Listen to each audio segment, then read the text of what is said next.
Our last fermented beverage we'll learn how to make is Beet Kvass. Kvass is from Eastern Europe, where it's made with water, sugar, and rye bread. Beet Kvass is a gluten-free interpretation of this drink that was traditionally made using rye bread, but we are harnessing spontaneous fermentation with the introduction of lactic acid producing bacteria. So this is another example of wild fermentation. Kvass dates back to the Middle Ages, where historians have said that it wasn't unusual to find peasants drinking more kvass than water. Since we're creating a unique version of this probiotic beverage, there isn't a lot of previous research regarding the specific microbial community. But it's a safe assumption, since we're using wild fermentation, that it's going to have very similar lactic acid bacteria like we find in our fermented vegetables. What makes this so unique, really, is the beetroot, which is particularly high in beta-cyanins. Beta-cyanins are potent phytonutrients found in the pink pigments of beetroots, which are high in antioxidants and anti-inflammatory properties. These phytonutrients are found to protect against oxidative stress-related disorders. One study actually found that of the beta-cyanins in the Beet Kvass, betinidin was produced, which isn't found in fresh, raw beet juice. Compared to all of the beta-cyanins, betinidin is the one found with the highest anti-radical activity. The same study found that the health benefits from consuming Beet Kvass included reduced oxidative stress, increased performance of the microbiome, and enhanced enzymatic activity. The activity of the live bacteria in Beet Kvass increases the metabolic function and diversity of your microbiome. Beets are loaded with nutrients, so you not only receive the vitamins and minerals, but once it's fermented, you receive all of that extra support for your gastrointestinal system as well.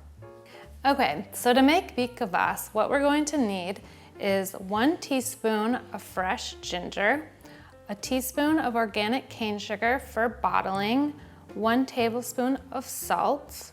We'll need 4 cups of filtered water, 2 organic beets, 1 sterilized glass quart jar, and then for bottling, we'll need 2 jars with tight-fitting lids and a pitcher and strainer with a funnel to make it easy. We'll start by cleaning and sterilizing our kitchen surface and any equipment we might be using, and then we can start by washing our beets to remove any dirt.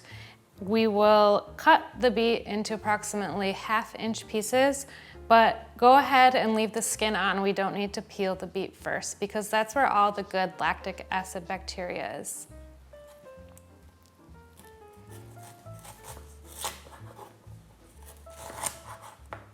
What I'm gonna do now is fill my glass jar approximately halfway with these beet pieces. I think I'll have just the perfect amount here. Yeah. Then we will use our filtered water. You can cover it halfway. Add 1 tablespoon of non-iodized salt. Remember, I choose to use the Himalayan salt.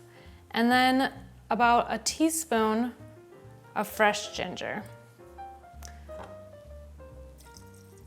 Finish adding your water and leave a little bit of headspace.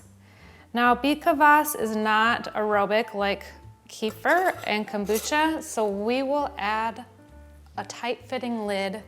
Give it a good shake to mix the salt, and set it somewhere out of direct sunlight to ferment. Fermentation time for Beet Kvass really depends on temperature and can vary a lot, but in general, 10 days is a good rule of thumb. If it's warm, 7 days, even 5 days might be good enough. Just keep your eye on bubble formation. Once you see bubbles, you can go ahead and transfer it. One thing to remember is that beet kvass is like the vegetables and it's an anaerobic process, so it will form some pressure. You're gonna want to just release the pressure once a day, what I call burping the ferment, and you're good to go. Here's some beet kvass that I made a week ago, and I can tell that it's ready because there's some bubbles and foam that formed at the top. So we'll go ahead and bottle this one so I can show you how to do that. I'm going to use a glass cup, measuring cup or pitcher, and a strainer to pour the beet kvass. And you can just go ahead and discard the beets that you catch in there.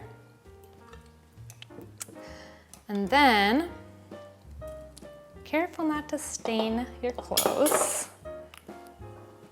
And then we'll bottle them. So using the same device that I've been using here, we will strain the kvass into our bottles, leaving a little headspace. And again, adding a teaspoon of sugar, putting a lid on and just storing it for the second fermentation, approximately a week, before we'll put it into our fridge and store it for 24 hours before we open it.